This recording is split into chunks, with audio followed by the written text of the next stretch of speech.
कुल लिलमुमिनीन यगुद्दू मिन अबसारिहिम, ए महबूब सल्लल्लाहु अलैहि वसल्लम मुमिनीन मर्दों को हुक्म दीजिए कि अपनी निगाहों को संभाल कर रखें, झुका कर रखें, नजरों में आवारगी ना हो। वयहफज़ू फुरूजहुम, और अपनी शर्मगाहों की हिफाजत करें। ज़ालिका अज़का लहुम, इसी में उनके लिए पाकीज़गी है। इन्नल्लाह खबीरुम बिमा यसनऊन, बेशक अल्लाह ताला को खबर है जो कुछ वो कर रहे हैं।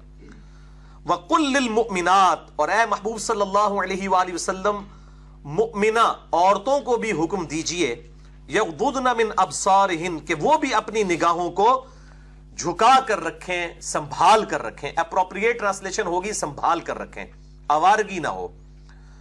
वयहफ़ज़्न फ़ुरूजहुन, और वो भी अपनी शर्मगाहों की हिफाजत करें। वला युब्दीना ज़ीनतहुन्ना इल्ला मा ज़हर, और वो अपनी जीनत को जाहिर न करें मगर जो खुद ब खुद ही जाहिर हो जाए। मिसाल के तौर पर किसी औरत का कद बहुत लंबा है तो जाहिर है वो बुर्का भी पहनेगी, उसको छुपा नहीं सकती। ये वो चीजें हैं जो कि छुपाई नहीं जा सकती। इसी तरीके से एज ए लास्ट रिजॉर्ट आंखों को खोलना पड़ता है निकाब में भी, ताकि चलने में आसानी हो। इस तरीके से हाथों का खुल जाना और पांव का खुलना, ये वो चीजें हैं। इतने पोर्शन के ऊपर हमने पिछली दफा 71 मिनट गुफ्तगू की थी कुरान हकीम और 17 सहीहुल इस्नाद हदीस की रोशनी में, जिनमें से अक्सर बुखारी और मुस्लिम से थी। तो लिहाजा अब मैं उन सारी बातों को दोबारा रिपीट नहीं करूंगा, हम आगे चलते हैं। इल्ला मा ज़हरा मिन्हा, हां मगर जो खुद ही उसमें से जाहिर हो जाए। वलयद्रिबना बिखुमुरिहिन्ना अला जुयूबिहिन, और ये भी इनको हुक्म दें कि ये बुक्कल मार कर रखें, लपेट कर रखें अपनी ओढ़नियों को अपने गरेबान के ऊपर। यानी अल्लाह ताला ने एक औरत के लिए जो है वो मर्द के एतबार से अट्रैक्शन का जरिया जो है वो उसका सीना बनाया है। तो एक ओढ़नी जो है ऐसी होनी चाहिए जो सीने को भी ढांप के रखे। एक तो कमीज है, कमीज के ऊपर एक ओढ़नी ऐसी जो कि सीने को ढांप के रखे। अब ये आयात जो है इनमें चेहरे का पर्दा और बड़ी चादर लेने वाला जिक्र मौजूद नहीं, वो सूरतुल अहज़ाब में पहले ही हुक्म आ चुका है। ये इजाफी हुक्म आया है इस एतबार से कि ये वो पर्दा है जो उन्होंने अपने महरम रिश्तों के सामने भी करना है, कि उन्होंने अपने सीने को ढांप के रखना है, अपने सर को ढांप के रखना है, और चेहरा बेशक खुला रहे लेकिन उन रिश्तेदारों के सामने कि जो उसके महरम है। खावंद जो है वो ऐसा महरम है जिसके सामने उसका किसी चीज का पर्दा नहीं है। खावंद के अलावा जितने रिश्ते हैं उनके सामने सिर्फ वही चीज खोली जा सकती, यानी ये चेहरे की टिकिया, ये हाथ और पांव। तो वो खुसूसन एहतमाम करें। वला युब्दीना ज़ीनतहुन, और वो अपनी जीनत को जाहिर ना करें, यानी बनाओ सिंगार को, इसी तरीके से अपने चेहरे को। चेहरा जाहिर बहुत बड़ी जीनत है। अब ये कोई बेवकूफ है जो कहता है कि चेहरा जीनत नहीं है। इनसे पूछें जब आप लोग शादी करने जाते हैं तो आप कहते हैं कि जी हमें सिर्फ हाथ दिखा दें, पांव दिखा दें, चेहरा दिखाने की जरूरत नहीं है। तो चेहरा भी जीनत में शामिल है। तो अल्लाह ताला फरमा रहा है कि वो अपनी जीनत यानी चेहरा या इस तरह की चीजें वो जाहिर नहीं कर सकती, मगर अब आगे वो रिश्ते आ रहे हैं कि जिनके ऊपर वो जो है अपना सीना ढांप कर, इसी तरीके से सर पे चादर लेकर सिर्फ चेहरे की टिकिया और हाथों को खोल सकती हैं। वो जीनत जो आम जीनत है घरों के अंदर। ये घर के पर्दे का जिक्र सूरतुन नूर के अंदर है, और जो बाहर निकलने का पर्दे का जिक्र है वो इससे पहले सूरतुल अज़ाब में गुजर चुका है।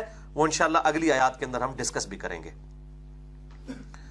तो वो अपनी जीनत जाहिर ना करें, इल्ला लिबुलतिहिन, सवाए अपने शोहरों के, औ आबाइहिन, या फिर अपने बापों के, जो उनके बाप हैं, औ आबाइ बुउलतिहिन, या अपने शोहरों के जो बाप हैं यानी ससुर, औ अबनाइहिन, या अपने बेटों के सामने, औ अबनाइ बुउलतिहिन, या अपने शोहरों के बेटों के सामने। यानी अगर किसी और बीवी से उसी के शोहर के की औलाद है तो वो भी इसकी महरम है, उनके सामने भी अपनी जीनत जाहिर कर सकती है। लेकिन जीनत से मुराद ये नहीं है कि वो बाल खोल के आ जाएगी या सीने से चादर हटा देगी, नहीं, चेहरे की टिकिया खोल सकती है वो, या हाथ वाला मामला।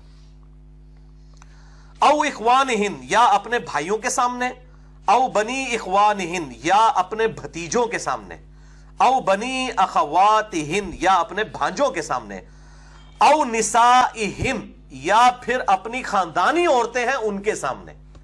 ہر عورت کے سامنے خاندانی عورت اپنا چہرہ بھی نہیں کھولے گی.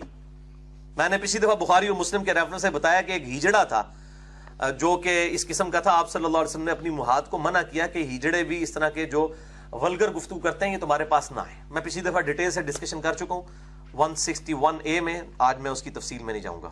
خاندانی عورتیں، بازاری عورتیں جو ہیں ان سے پردہ ہی کرنا ہوگا. اب یہ دیکھیں کتنی ڈیٹیل لسٹ آ رہی ہے. یعنی یہ ڈیٹیل لسٹ اس لیے کہ اللہ تعالیٰ کے لیے یہ سینسٹیو ایشو ہے. یعنی مسلمان جو معاشرہ ہے وہ کوئی آزاد معاشرہ تو نہیں ہے. وہاں سیکس ڈسپلن ہے اور سیکس ڈسپلن کے بغیر جو ہے وہ معاملات چل نہیں سکتے. او ما ملکت ایمانہن یا پھر ان کے جو ہاتھوں کا مال کنیزیں ہیں جو ان کے سامنے بھی اپنا چہرہ کھول سکتے ہیں. او التابعین غیر اولی الاربۃ من الرجال یا پھر ایسے نوکر کہ جو عورتوں کی خواہش نہ رکھتے ہوں ان کے سامنے بھی وہ اپنے چہرے کی ٹکیا کھول سکتے ہیں چاہے وہ محرم نہ بھی ہوں. اور یہ ایسے نوکر وہ نوکر ہیں جو جس کو ہم ہمارے پنجابی میں کہتے ہیں جدی پشتی، یعنی کہ وہ چلتے آ رہے ہوتے ہیں. وہ نسل ہی پوری کی پوری ایسی ہوتی ہے جو کسی گھر میں خادم ہوتے ہیں. تو وہ جو ایسے ہوتے ہیں وہ اولاد کی جگہ ہوتے ہیں. ان کے لیے کبھی بھی اپنی اس گھر کی عورتوں کے لیے اس قسم کے خیالات نہیں آتے. لیکن اگر ان میں بھی آ جائیں گے پھر ان سے بھی چہرے کا پردہ کرنا ہوگا. او الطفل الذین لم یظہروا علی عورات النساء یا پھر وہ بچے کہ جن کو ابھی تک عورتوں کی جو پوشیدہ جگہ ہیں ان کا علم نہیں ہے. یعنی ابھی وہ سیکس کے اعتبار سے ایجوکیٹ نہیں ہوئے ایسے بچے. اب اس میں کوئی عمر نہیں بتائی گئی ہے. اگر کوئی بچہ 7-8 سال کی عمر میں سوشل میڈیا کی بے برکتی کی وجہ سے ایجوکیٹ ہو جاتا ہے سیکس کے پوائنٹ آف ویو سے تو پھر اس کا بھی معاملہ ڈیفرنٹ ہو جائے گا. علی عورات النساء کہ جو عورتوں کی پوشیدہ چیزیں ہیں ان سے وہ واقف نہیں ہے. ولا یضربن بارجلہن اور مت پاؤں کو اپنے مارے زور سے زمین کے اوپر عورتیں لیعلم ما یخفین من زینتہن کہ ان کی جو چھپی ہوئی زینت ہے وہ بھی ظاہر ہو جائے. یعنی اگر کسی نے کوئی ہار پہنا ہوا ہے یا اسی طریقے سے کوئی پنڈلی پہ پازیب پہنی ہوئی ہے یا ہاتھوں میں چوڑیاں پہنی ہوئی ہیں اور جان بوجھ کے وہ پٹک کے پاؤں چل رہی ہے تاکہ اس کی زیور کی چھنکار دوسرے لوگ سنیں لوگوں کو اٹریکٹ کرنے کے لیے، تو اس چیز سے بھی منع کر دیا گیا.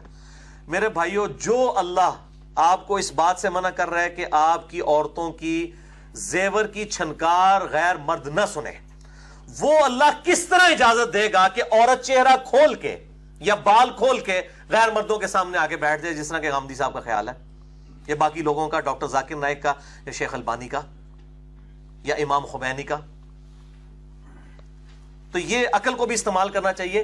آگے بھی میں چل کے بتاؤں گا کہ سورہ بنی اسرائیل میں اللہ تعالیٰ نے فرمایا کہ ماں باپ کو اف تک مت کہو. اس کا یہ مطلب نہیں کہ اف نہیں کہنا، مار پیٹ سکتے ہیں، گالی دے سکتے ہیں. یعنی قرآن حکیم تو صرف رولز بتاتا ہے، اس کے بعد عقل آپ کو اللہ تعالیٰ نے دی ہوئی ہے، آپ اس عقل کو استعمال کریں گے، مزاج کو سمجھیں گے اللہ کے اور اس کے محبوب صلی اللہ علیہ وآلہ وسلم کے مزاج کو. وَتُوبُوا إِلَى اللَّهِ جَمِيعًا أَيُّهَا الْمُؤْمِنُونَ اور اے ایمان والو تم سب کے سب اللہ کی طرف توبہ کرو، لعلکم تفلحون تاکہ تم فلاح پا جاؤ. بھائیو، یہ سورۃ النور میں ڈیٹیل